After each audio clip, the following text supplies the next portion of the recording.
चार बहुत इम्पोर्टेंट मुद्दे उठाने की मैंने बात की है। नंबर एक, पहलगांव पर जो आतंकवादी हमला हुआ और उसमें जिस तरह से अभी लेफ्टिनेंट गवर्नर साहब ने कहा कि वो इंटेलिजेंस फेल्योर था, तो ये एक बहुत ही गंभीर मामला है और इस पर चर्चा होनी चाहिए।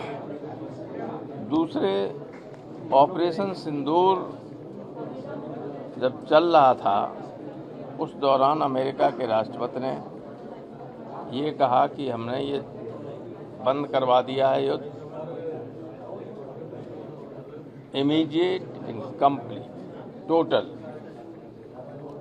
तो कभी हमारी पॉलिसी ये नहीं रही कि दो देशों के बीच में तीसरा कोई हस्तक्षेप हिंदुस्तान की नीति में करे।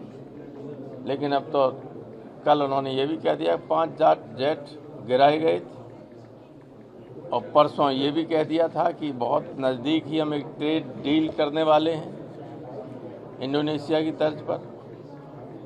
तो ये दो मुद्दे ये हुए। तीसरा, हिंदुस्तान की विदेश नीति पूरी तरह से फेल हो गई।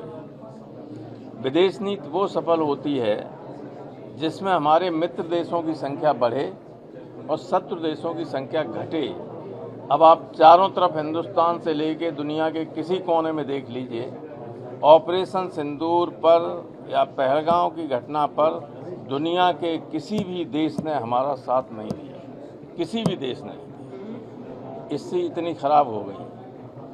देखिए, 65 में युद्ध हुआ, पाकिस्तान से युद्ध हुआ था, लेकिन कोई मुस्लिम देश हमारे खिलाफ नहीं था। 71 में हुआ, पाकिस्तान के 2 टुकड़े हो गए, लेकिन कोई भी मुस्लिम देश हमारे खिलाफ नहीं था। ये जो अटल जी के ज़माने में कारगिल युद्ध हुआ, पाकिस्तान से ही था, कोई मुस्लिम देश हिंदुस्तान के खिलाफ नहीं था। लेकिन अब कोई भी हमारे साथ नहीं, मुस्लिम नॉन मुस्लिम कोई भी हो, कोई भी दुनिया का देश नहीं। इतनी असफल विदेश नीति आज तक हिंदुस्तान के इतिहास में किसी भी सरकार की नहीं रही जो अब की है। इस पर चर्चा होना जरूरी है। और इन सबसे भी ज़्यादा खतरनाक ये है कि अब पूरी तरह से डेमोक्रेसी खत्म होने जा रही है। जिस तरह से बिहार में SIR, स्पेशल इंटेंसिव रिवीजन हो रहा है वोटर लिस्ट का, वो आप सब देख रहे हो। भारतीय संविधान के अनुच्छेद 326 में ये है कि जो 18 साल का है, हो गया है और भारत का नागरिक है, उसको वोट रजिस्टर कराने का अधिकार है। इसका अगर वोट रजिस्टर नहीं होता है तो इसका दूसरा अर्थ ये भी हो सकता है कि वो भारत का नागरिक नहीं है। तो ये अधिकार इलेक्शन कमीशन को भी नहीं और गवर्नमेंट को भी नहीं।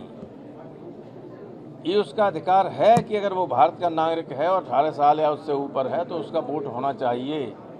लेकिन बिहार में ऐसे करोड़ों लोगों के वोट नाम काटे जा रहे हैं, करोड़ों के।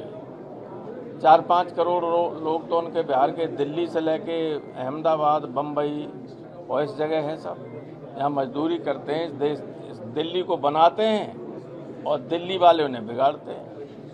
उनको कुछ नहीं देंगे, वोट नहीं देने देंगे, नाम नहीं रजिस्टर करने देंगे। और यहाँ अगर रहते हैं झुग्गी झोपड़ियों में तो उसको बुलडोजर चलाते हैं। हो रहा है कि नहीं हो रहा है?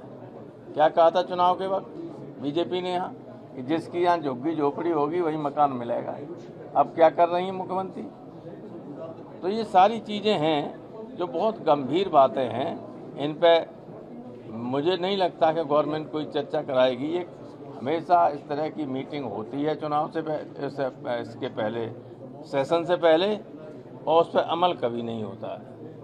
सर, पर इलेक्शन कमीशन कहता आया है कि SIR में आप लैंड रिकॉर्ड भी होंगे, वो भी चलेंगे अगर आपके पास बर्थ सर्टिफिकेट नहीं है। इलेक्शन कमीशन की कोई बात सुनता हूँ, कलेक्टर जो कहता है सो होता है। ये मैं कह के आया हूँ इलेक्शन कमीशन से। आप फॉर्म जो भरते हैं वो जिसको कलेक्टर चाहेगा वो जमा होंगे, वही फीड होंगे, और नहीं चाहेगा तो नहीं होंगे। BLO बनाता रहे।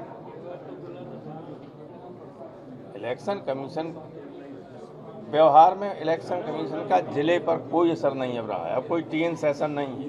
सर, और योगी आदित्यनाथ चाहते हैं प्रधानमंत्री सदन में आकर स्टेटमेंट और दें? दूसरी तरफ तस्वीरें आ रही हैं कि उनके जो है वो लोग जिस तरह के मारपीट भी कर रहे हैं। सर सामने सर योगी आदित्यनाथ के देखिए, फूल ऐसा बरसाए है योगी अरे फूल बरसाए हैं तो ठीक है, उनकी आस्था है ये, लेकिन कांवड़ियों ने जिस तरह से सीआरपीएफ के लोगों को मारा, कुछ महिलाओं को मारपीट कर रहे हैं, जितनी उद्दंडता कर रहे हैं, उसकी योगी जी को निंदा करनी चाहिए।